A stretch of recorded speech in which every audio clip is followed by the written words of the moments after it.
All right, well, I know most of you guys have been coming on Wednesday nights for quite some time, but there might be a new face or two here. We're in the middle of a series called 66. We're going to be working through all 66 books of the Bible, and all of these messages are up online, and so if you ever miss one, you can jump in and grab, listen to them. If you want handouts to one you missed, just let me know. I can email those to you. I've done that for several. So I want to make sure to make those available to you if you're kind of following along in this series. But we find ourselves tonight in the book of Proverbs. And Proverbs is really one of my favorite books of the Bible.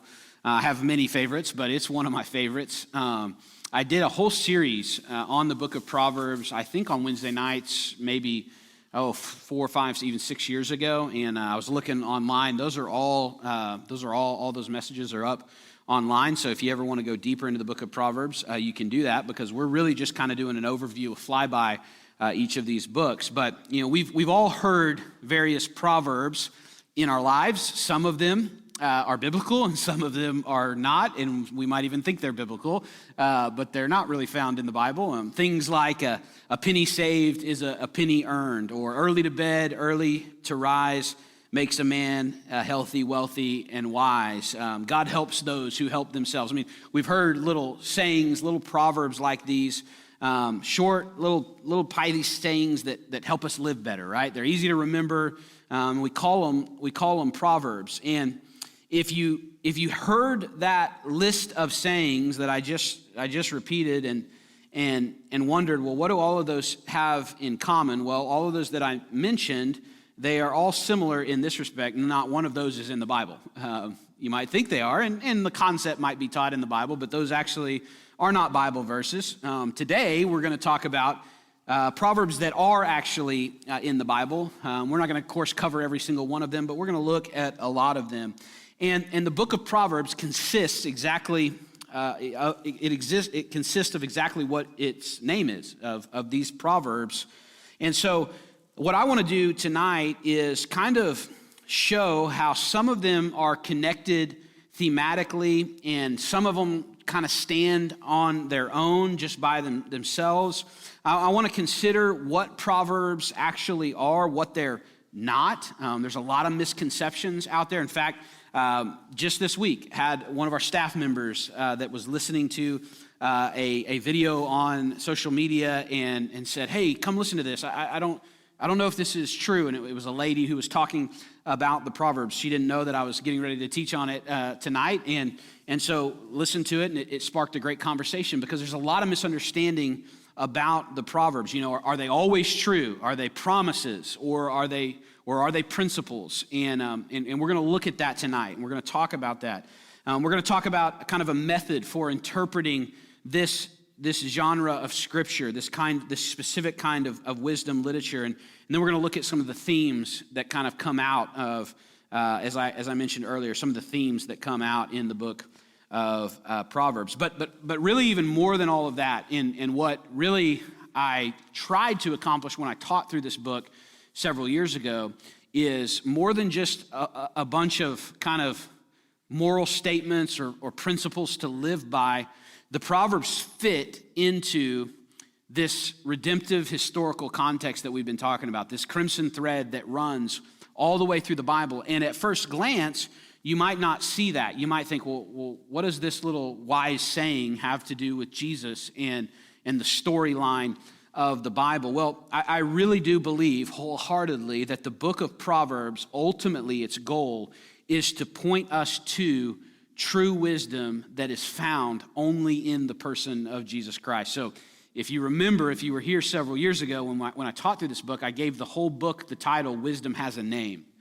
And his name is Jesus. And we see that as we study the New Testament, specifically in 1 Corinthians chapter 1, we see Paul say that Jesus is the wisdom of God. And as we'll look at here in a little bit later on in Corinthians, he goes on even more in detail to talk about how the gospel is the wisdom of God, and it is so much greater than the wisdom of man, which is really foolishness, Paul will say. And so ultimately, I think that's actually what the book of Proverbs is doing, is it's pointing us to Jesus, who is the fulfillment of true wisdom. But before we get there, kind of some context. The book was written by, Solomon. It was written by King Solomon. That doesn't have a huge bearing on the interpretation of the book of Proverbs, but it does help us a little bit, because specifically it tells us in the first chapter 1, verse 1, it says, the Proverbs of Solomon, son of David, king of Israel. And then it goes on to tell us in this first chapter why he's writing it, what he's doing. And what he's doing, if you were to read on verses 2 through 7, you find out that he's passing on wisdom to his son. Solomon is addressing his son. Now, if you think about that, that has some practical application just to us in the room who are dads, who are fathers or grandfathers.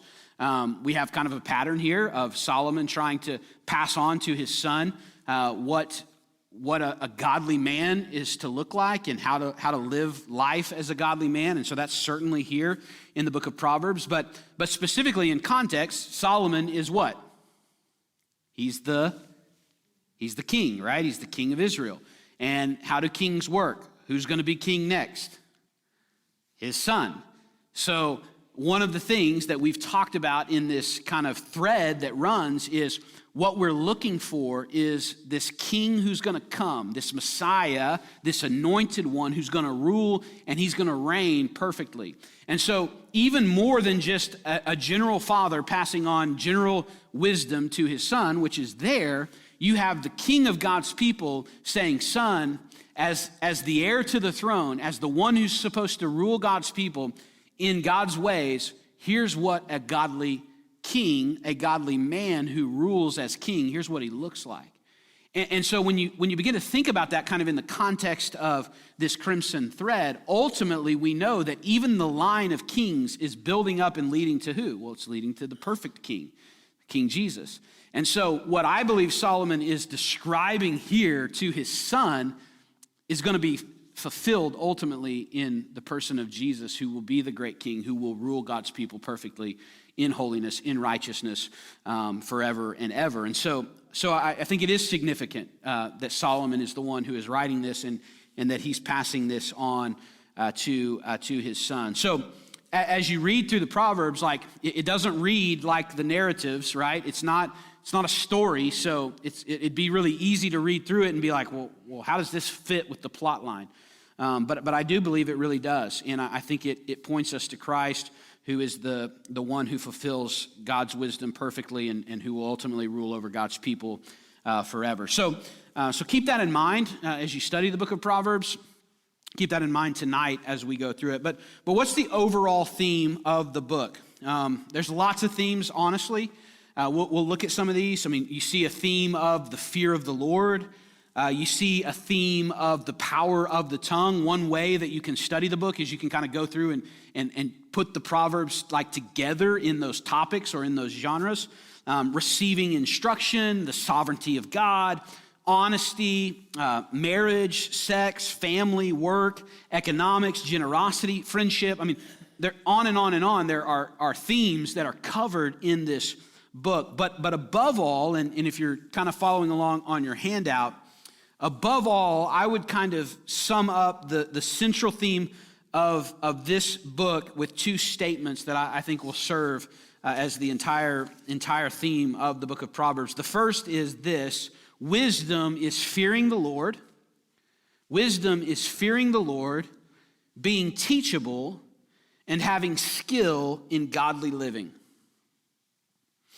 Wisdom is fearing the Lord, being teachable, and having skill in godly living. And secondly, the Lord is the source, the means, and the goal of wisdom. The Lord is the source, the means, and the goal of wisdom. So when I say wisdom is fearing the Lord, well, what do I mean by that? Well, it means living life in relation to who he really is. That's what the fear of the Lord is. It's living your life in an understanding and in a relationship of who God really is, being teachable. Wisdom isn't so much about what you already know as it is your humility in continuing to learn. So it's not, wisdom isn't that you arrive at this place of I have all this knowledge in my head. No, actually, wisdom is more about this humility and continuing for the rest of your life to learn and to be in this posture of learning. You know, I was reminded of this just last night. Me and several guys were meeting and talking and trying to help one man individually and just kind of pouring some things that we've learned in our lives into his life. And as we sat there at the table, all of us together, I found myself listening to these other guys and like, I'm not the guy that's being helped in this situation, but I found myself sitting there and just not really hearing things I didn't know, but hearing things I needed to be reminded of because I need to continue doing them and some things that I need to start doing again. And it just reminded me that that's really what the Christian life is about, right? That's what wisdom is about. It's not coming to this place where you have all the answers and you have all the knowledge. It's actually this posture of continuing to learn, continuing to respond to the truth in obedience and discipline in living that out. And so I think that being teachable is one of those massive themes in the book of Proverbs, continuing to learn. And then having skill in godly living kind of goes along with that, right? I'm talking about this idea of wisdom is that knowledge in action. It's that knowledge actually fleshed out in life. It's knowing what to do with the knowledge you've received in order to live a more godly life. And you know, we've all known these people. I have several illustrations that I've used in the past, but we all know these people, right? Who they have a lot of knowledge about something. They can talk about something, but they've never really experienced it. Anybody ever met someone like that? Like they may have studied it in a book. I mean, one thing I remember was, you know, my undergraduate degree was construction science, and so I, spent 4 years studying about building and building materials. And it's one thing to read about that in a book. It's another thing to go on a construction site and put your hands to the trowel and lay bricks, right? I mean, I can tell you how they go together, but if I've never done it, like I'm going to look like a fool out there trying to actually make it happen and create a wall, And it's like we've all experienced that, right? People who have the knowledge, but they've never actually put that into action. Well, that's what wisdom is. It's this skill in godly living, learning how to actually apply what you've learned. And then the second part of that theme, well, where does that wisdom come from? It comes from God. He's the source of wisdom. He's the creator of all things. Anything that is going to be known in his universe is not entirely understood until it is understood in relation to who he is, to why he created it, to what it tells us about him. So God's the source of it, but he's also the means by which someone gets wisdom. He's the means. All wisdom comes from him as a gift. James tells us that. And by the goal of wisdom, I mean that the ultimate value of having wisdom is to know God better. It's not just to be able to navigate life well, right? I mean, everybody's after that. Everybody wants to know how to live their life in a better way.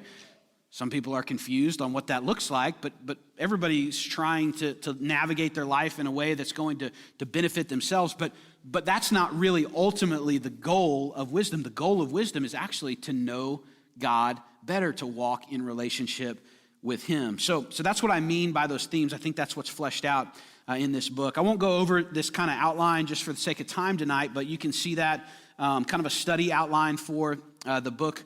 You can refer to that. But let's jump to kind of the backside of your handout. What are the Proverbs? What are they? And just right there in the blanks, and I'll go over each of these in a second, write the word most under that first blank and some under that second blank. Most and some.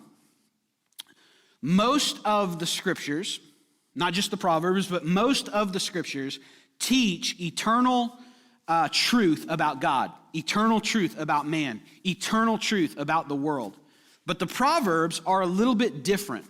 They're still inspired, they're still profitable, but they're unique in that most of them are not absolute rules that govern the universe. They're not guarantees in life. Rather, most of the Proverbs are general principles and observations that can be drawn from the created order by those who fear the Lord. Most of them are general principles and observations that can be drawn from the created order by those who fear the Lord. So what do I mean by that? Well, for example, if you want to look at it, Proverbs 26:27. Proverbs 26:27. It says, "Whoever digs a pit will fall into it, and a stone will come back on him who starts it rolling." Okay? This obviously is not always true. And it's actually not even really meant to be literal, right? If you dig a pit, you don't always fall into it. Anybody dug a hole or a big hole before and not fallen into it? Yeah, right? I mean, so one, this isn't even really literal. It's a figure of speech that Solomon is using here. But also, it's not meant to be taken as this eternal, absolute truth that, hey, if you start rolling a stone, it's gonna roll over you. It's gonna fall back on you. That's not what it means.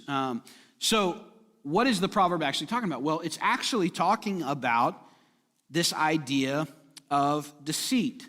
Digging a pit is a phrase. It's a saying that is intended to kind of picture this idea of trying to harm someone. You're digging a pit. You're setting a trap for someone. You're trying to harm someone else. And the point here is that when you do that, when you set out to dig in a pit or to harm someone or to trap someone, or when you roll a stone with, and this specifically in the context, it has to do with this idea of kind of cheating the boundaries. So in the ancient Near East, one of the ways that they would mark out land and boundaries was with large stones. They would place them. And so what he's talking about here is that if you're deceitful, if you set out to harm someone else, either by setting a trap for them or by fudging the boundary a little bit to maybe benefit yourself and to hurt someone else or take from someone else, he's saying that your deceit will only come back to bite you in the end, right? And that's a good principle to live by. It's a great principle to live by. But it's actually not always true. I mean, I bet if we went around the room, we could tell some stories in here of some times that someone's been deceitful to you, lied to you, and they actually benefited from it. Anybody ever had something stolen from you? Did the one who stole always get the punishment that they deserved? Sometimes things get stolen and we never even find out who stole it. And so they make out richer. And so it's not always absolutely true, but it is a general truth to live by. That's kind of an example of a proverb that is a general principle or observation. So many people tell lies and get away with them. Many people do wrong to others and get away with it. But that doesn't negate the truth of the principle. Generally speaking, lies do come back to bite us in the end, because whether it's in that specific moment or it's that they begin to live a pattern of that kind of lifestyle, ultimately they're going to get found out. And it's going to come back to be bad for them. And this is a great thing to remember as well, that while they may not be true, like they may not come true in this life, they will eternally come true. And so that's a great thing to remember as well, that so even though maybe sometimes you read a proverb and you think, well, I know somebody that doesn't seem, they seem to lie all the time and they're as rich as the richest guy I've ever met, and they get, well, eternally it will be true. It will come back to bite them in eternity. And so that's a great thing to remember as well. So the application of a proverb like this is what? What's the application? The application is don't deceive people. Don't cheat people. Don't steal. Why? Because really, you're only harming yourself in the end. That's the application of that principle. Don't live a life of seeking to harm others, to deceive others, because really you're only harming yourself in the end. So that's kind of an example of that. So so there are some proverbs, most proverbs, I would say, fall into that category. They're general principles and observations. And I really belabor that point tonight because I think a lot of times people will come to the Proverbs and they'll be like, man, I did that, and it didn't come true. One of the famous ones is, raise up a child in the way that he should go, and in the end, he will not depart from it. And so, that's been taught at times in the past of this. That's a promise from God. If I raise my kid in church and if I teach him about Jesus, they won't ever walk away from the Lord. They'll in the end, and it's like that's generally true. That's not an eternal truth. At the end of the day, children become adults who have to make their own decisions of whether they will follow Jesus or not. And so that's done a lot of harm, I think, to believers because they've thought that was a promise. They've been taught that was a promise from God's word instead of just what it actually is a general principle that is to be followed. So that's the case there. But nevertheless, there are some, and this leads to kind of the second type of proverb, there are some proverbs that are always true because they describe eternal truth about God and the hardwired workings of his universe. And you can really spot them quite easily because they make sweeping claims that can't apply sometimes and not others. So let me give you an example of that. Proverbs 16:33, if you want to look at it. Proverbs 16:33.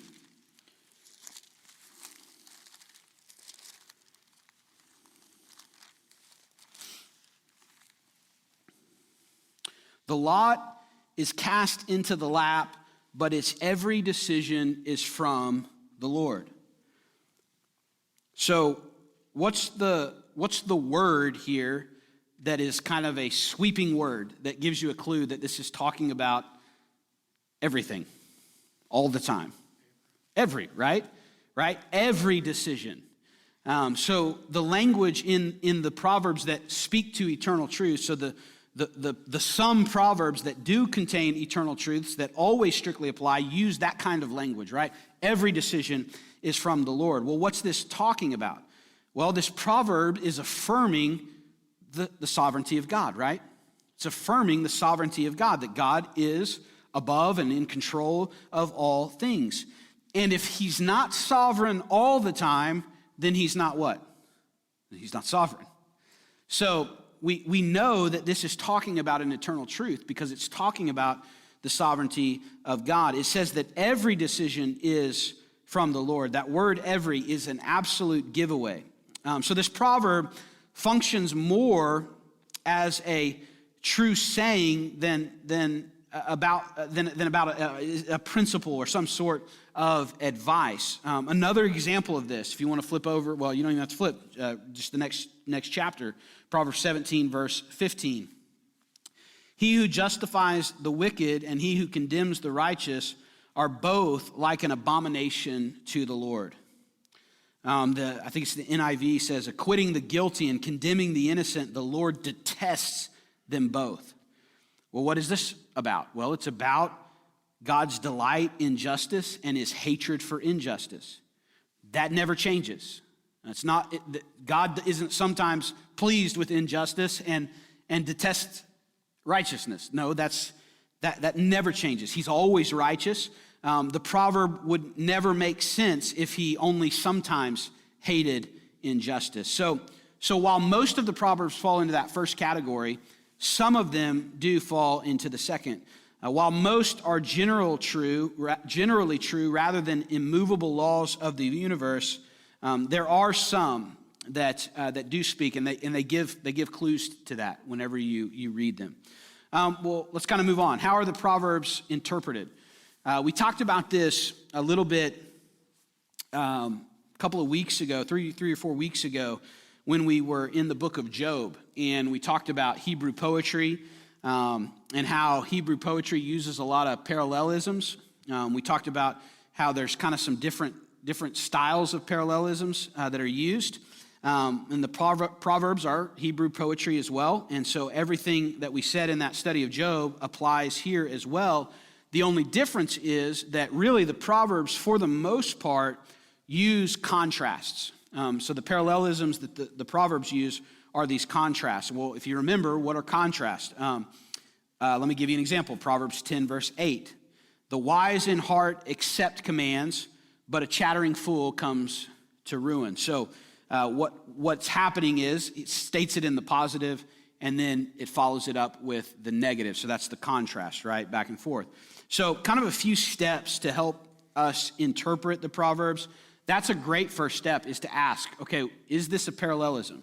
Is that what's happening in this proverb, in this verse? And when you determine that, you decide, okay, what in the second line is parallel with what's in the first line? So take Proverbs 10:8, if you want to look at it with me, if you haven't turned there. Proverbs 10, verse 8. What is it in the second line? What is it in the second line that is in parallel with the wise in heart, right? The wise of heart, what's it paralleling with in the second line? Chattering fool or babbling fool, okay? So it's contrasting these two, the wise in heart and the chattering fool. And what's in parallel with the verb? The verb in the first line is to receive, or maybe your translation says to accept. Okay, so what's the parallel with that? In the second line, will come to ruin, right? Will come to ruin. So in the first line, the wise of heart receives commandments. In the second line, the babbling fool, the chattering fool, comes to ruin. Now, this is a really easy one, right? Because they're all really in order. They're not always in order like that. So it's not always 1, 2, 3. But this is an easy one because they all go in order in this verse. But so it's not exact science always. But what this does, it helps you to slow down, right? It helps you to slow down and begin to ask questions about the text, about the Proverbs. So, hey, is there a parallel here? You know, what's being parallel? What's happening here? What's he contrasting it with? It causes you to slow down and begin to think about what's being said. The next is to identify figures of speech. So earlier I used the proverb that talked about digging a pit and rolling a stone, and I said that those were ways of talking about deception. Well, that's a great question to ask when you're reading the Proverbs. What are the figures of speech being used here? So in Proverbs 10:8, what's the figure of speech?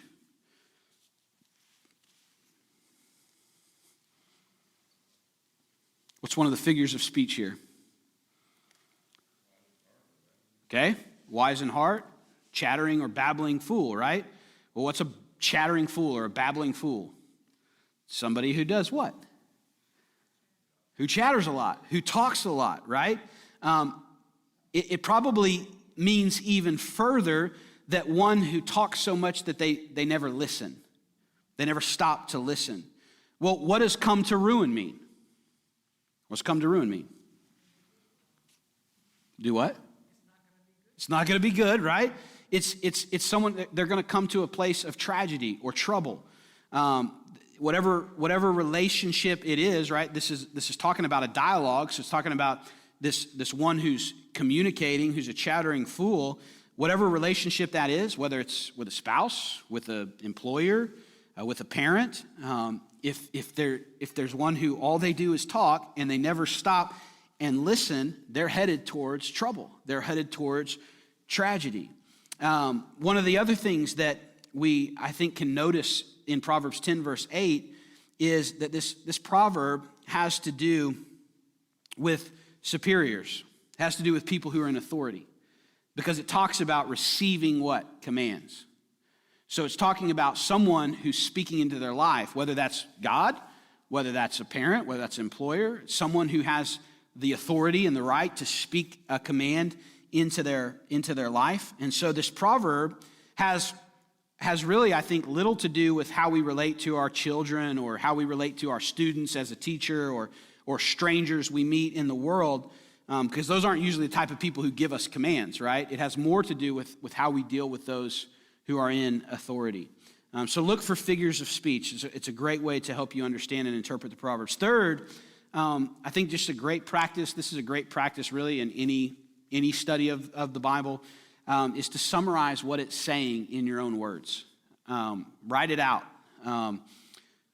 Based on what you've already found with the parallels and what you've found with the figures of speech, just kind of write that proverb out in your own words. It's a great way to better interpret and understand it. And then finally is where you begin to apply. You consider how to apply it to your own life. We all have parents in our lives. Most of us have bosses, superiors in our lives. Students have teachers. Even as members of the church, we have leaders in the church, pastors and teachers who have authority over us. We all live under the authority of God, so we absolutely have that in common. And so in these relationships, what the proverb is saying to us is be quick to listen.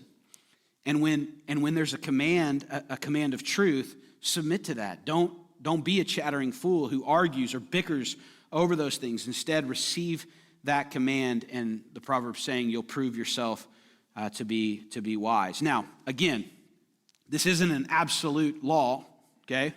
This is one of those that falls under most proverbs are general principles, so doesn't mean that every command you ever receive, you have to receive and obey.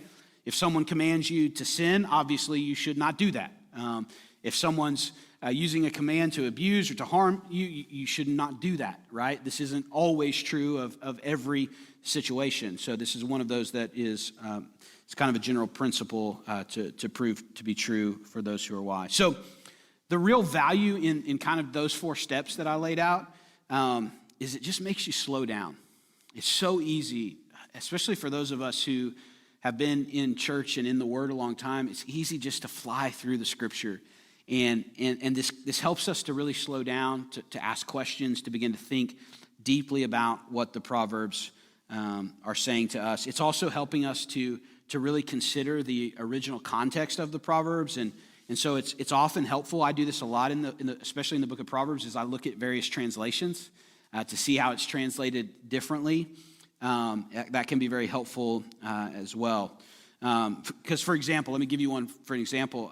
We've all heard the Proverbs 29:18, right? Where there is no vision, the people perish, but he that keepeth the law, happy is he. That's out of the King James Version that I read that. I don't know about you guys, but I've heard that used so many times about, hey, look, the church needs the vision from the pastor. Like he's got to communicate his vision, because it's kind of what it sounds like, right? If there's no vision for the people, then they're going to perish, they're going to die. And so it's been used in churches to justify a new mission statement or some kind of vision casting.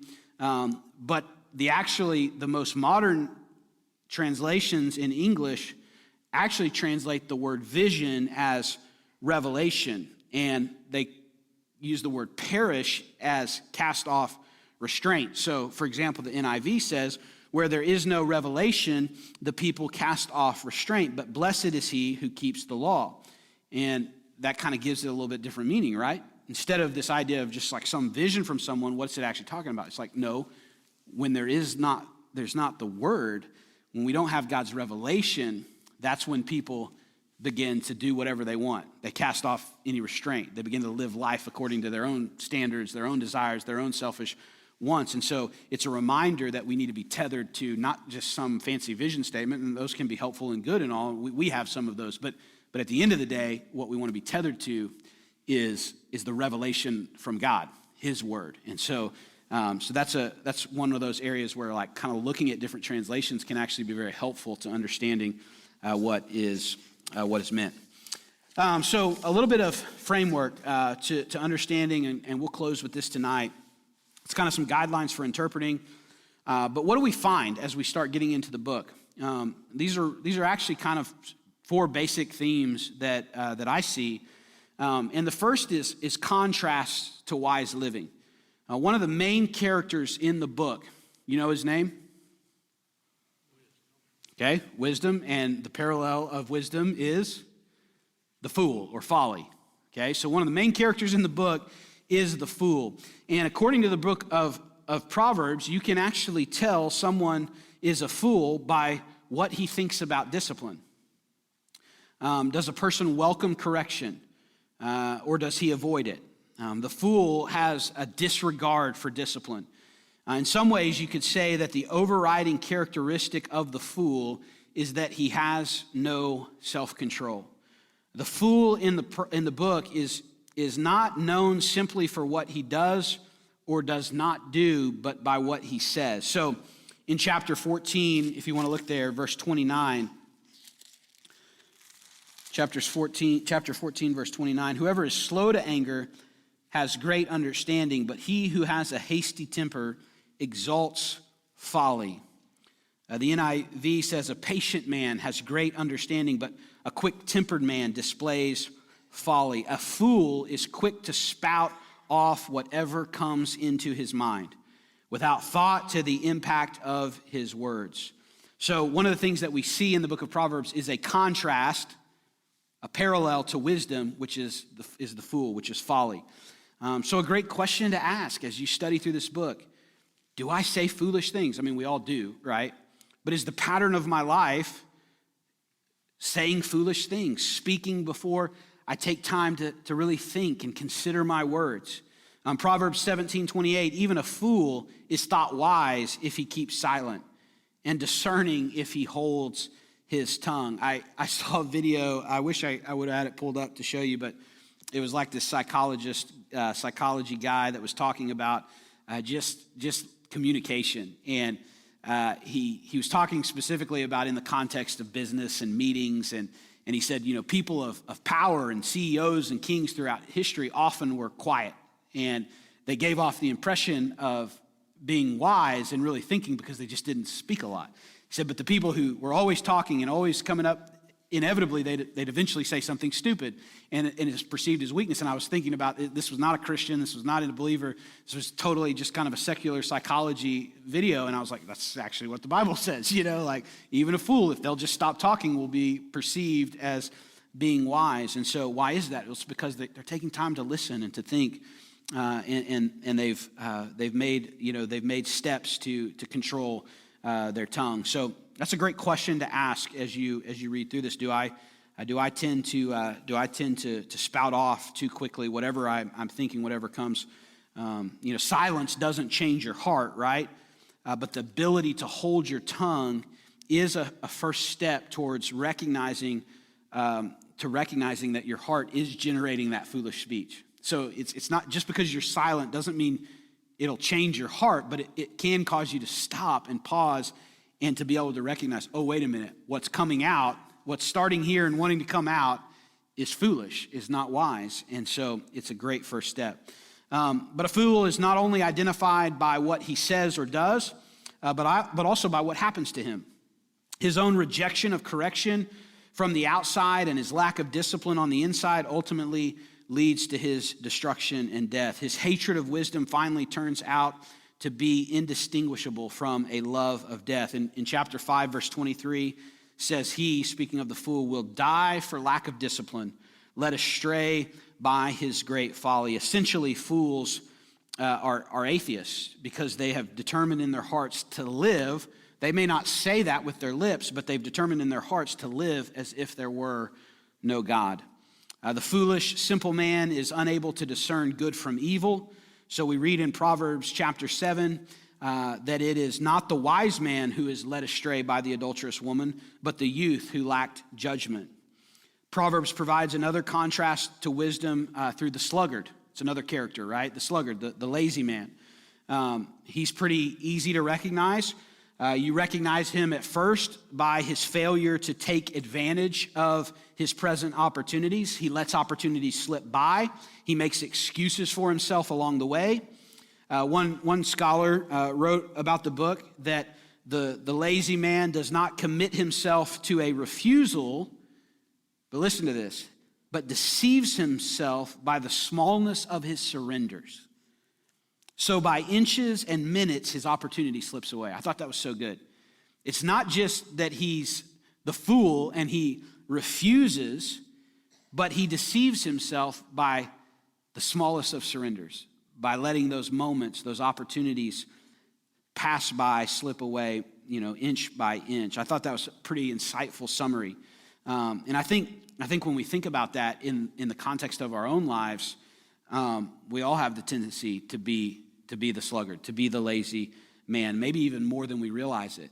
I'm not refusing it, but I'm missing the opportunities moment by moment that God is providing for me. We live in a fast-paced, opportunistic world, but that doesn't mean that sluggards or lazy people are absent.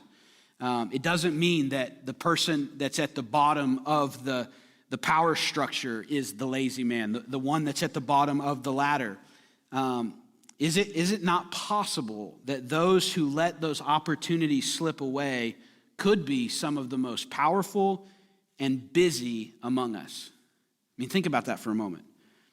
I think so often what happens is we busy ourselves, we dedicate ourselves to some things, and at the same time, we avoid being disciplined and taking the opportunities in other things. And so while on the outside, we may look successful and we may look like we're climbing the ladder and we're moving forward and we're working hard, we're really missing the opportunities that really count. And we're the lazy man, according to what the book of Proverbs says. I see this in my own life, right? I busy myself with the things that I like. The things that I don't like, I put off. And so while I may be hardworking in one area, I'm being lazy in another. And I'm missing, and sadly, sometimes those things that I don't like are the more important things. And so this was kind of convicting to me as I was working through it. Great question to ask is, what kind of person am I?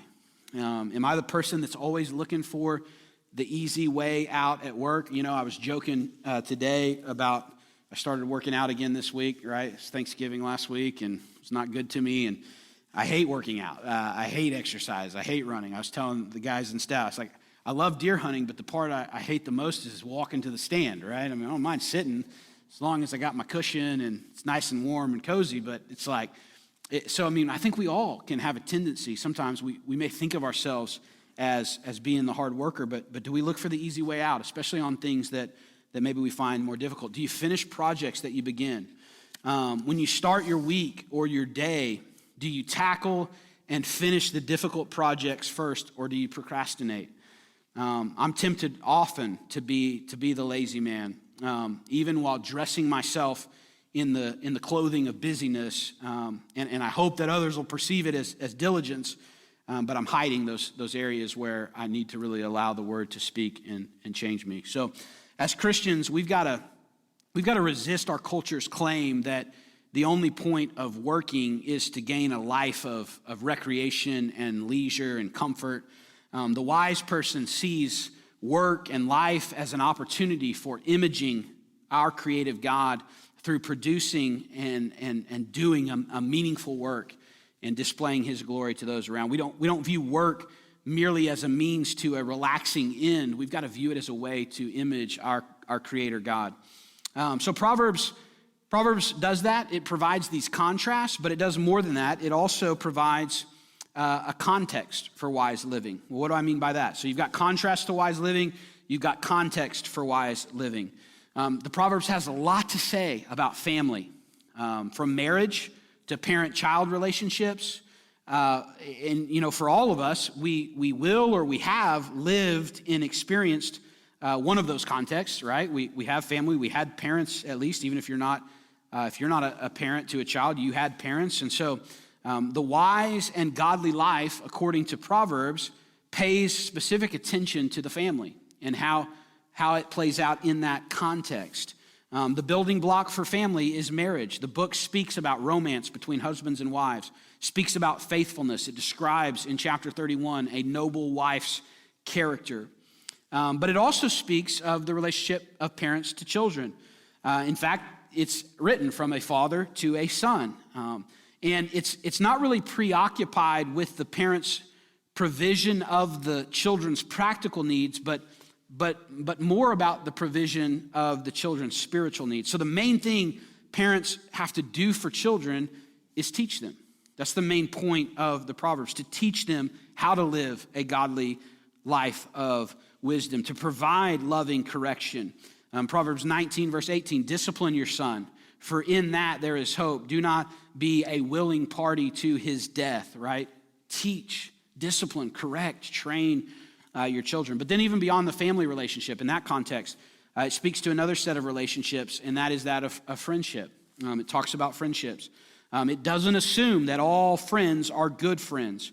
So the writer Solomon warns, he who keeps the law is a discerning son, but a companion of gluttons disgraces his father. That's Proverbs 28:7.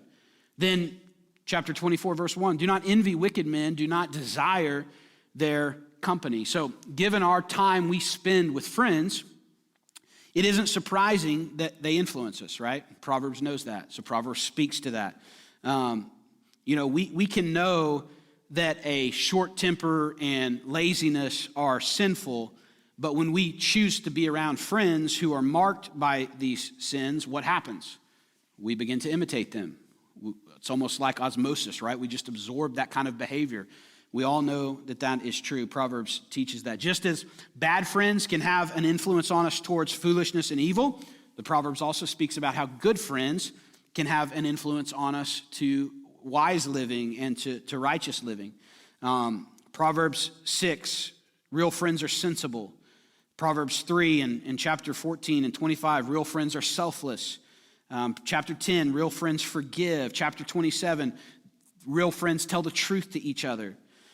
So it speaks a lot to the context of wisdom, specifically in our relationships. Then the third is the communication of wise living. Communication of wise living. I'm going to kind of fly through this because I'm running out of time, but it speaks to what we say, speaks to how we say it. Amen, wives, right? And then it also speaks to how we listen. We don't always include that when we talk about communication, do we? But Proverbs does. It's not just what we say, it's not just how we say, but it's actually how we listen. Proverbs speaks to that. For example, Proverbs chapter 13, he who guards his lips guards his life, but he who speaks rashly will come to ruin. Proverbs 17, a man of knowledge uses words with restraint. A man of understanding is even tempered. In the use of our words, Proverbs goes beyond just talking about things like gossip and slander and lying. And it specifically spends a lot of time talking about hasty words. Well, what does that mean? Well, it means words that are thrown out too quickly, right? That there hasn't been a time to stop and to think and to listen. And I think that's a great question. Am I too quick of a responder? Am I trying to provide an answer or a response too quickly? Am I too quick to offer my 2 cents or my advice or my guidance? Proverbs warns us that a wise person will not answer until he's gathered sufficient information and gained an appropriate understanding of the situation and the person. And so it's not a hasty word. Proverbs 25 verse 11 says, a word aptly spoken is like apples of gold in settings of silver. How many of you guys, as new husbands, you got in trouble at that point, right? It wasn't an aptly word. It's important when you say it, right? It's important when you say it. Truth, but spoken in a way that is not apt.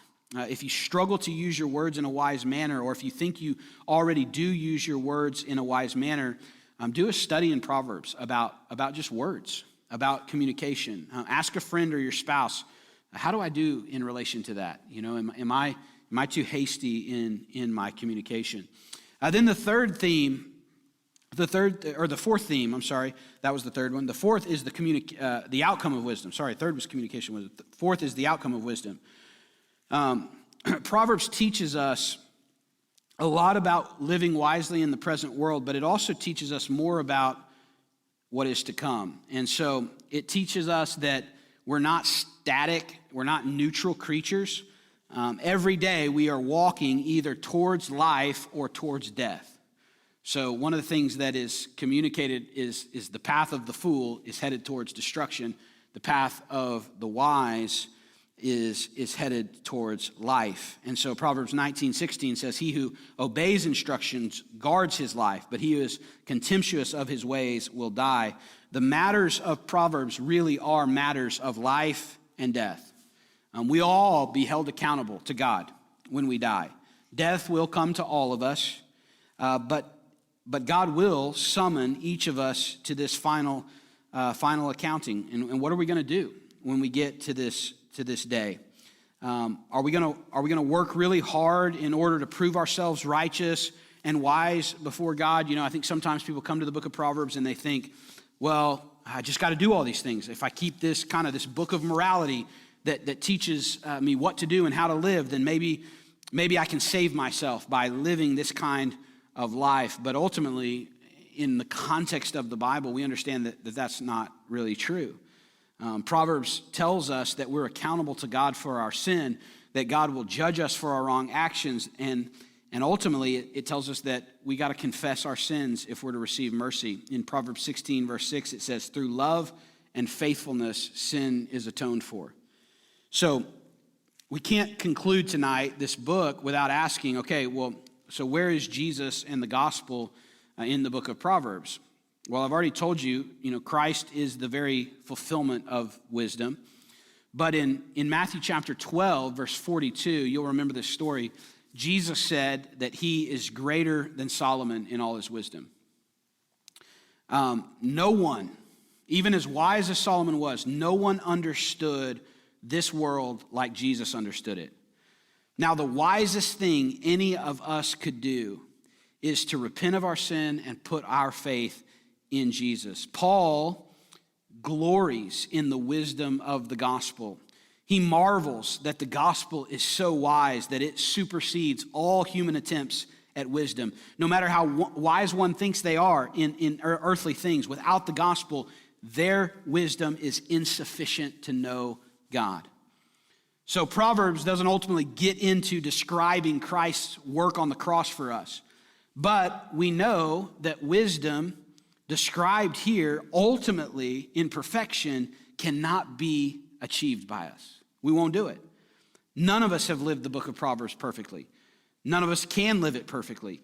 And every time we read this book, we should be reminded that there is only one person that has lived this wisdom of God, and that's the person of Jesus Christ. I mentioned 1 Corinthians. Paul tells us about the perceived foolishness and true wisdom that Proverbs foreshadows. And let me read it to you. 1 Corinthians chapter 1, verse 18 through 24. For the message of the cross is foolishness to those who are perishing. But to us who are being saved, it is the power of God. For it is written, I will destroy the wisdom of the wise, the intelligence of the intelligent I will frustrate. Where is the wise man? Where is the scholar? Where is the philosopher of this age? Has not God made foolish the wisdom of the world? For since in the wisdom of God, the world through its wisdom did not know him, God was pleased through the foolishness of what was preached to save those who believe. Yes, the Proverbs are rich and full of wisdom. Read them carefully, read them slowly, and by all means, try to apply them in your life. We all spend a lot of time doing the things that we love. We spend our energy pursuing the things that we like. Well, one of the applications for us today has to be this. Well, if you want wisdom, if you desire knowledge, well, look at what the Proverbs says. Proverbs 19:8. He who gets wisdom loves his own soul. He who keeps understanding will find good. So absolutely, I recommend reading the Proverbs, understanding them, meditating on them, applying them in your life. I've shared this before. One of the things that my dad didn't create, but he instilled in us as kids was to read a proverb a day, right? There's 31. You can pick up any day of the month and read a proverb, and you stay right there on track. The structure allows you to do that. But more than even all of this, more than a training manual for your children, wisdom to apply, more than any of this, allow them to teach you, allow them to teach your kids and your grandkids that ultimately they're pointing to our need for the fulfillment of this, which is Jesus. If we're gonna truly walk the path of the wise and find life, what that means is we're gonna follow Jesus. We're gonna be found in him, that he is the wisdom of God. And while we seek to live that out, we're not gonna receive all of the blessings from this unless we're found in Christ, because he's the fulfillment of true wisdom. So teach your kids the Proverbs, teach your grandkids the Proverbs, teach yourself the Proverbs, but always remember to teach yourself and them that Jesus is ultimately the true wisdom of God and the fulfillment of this book.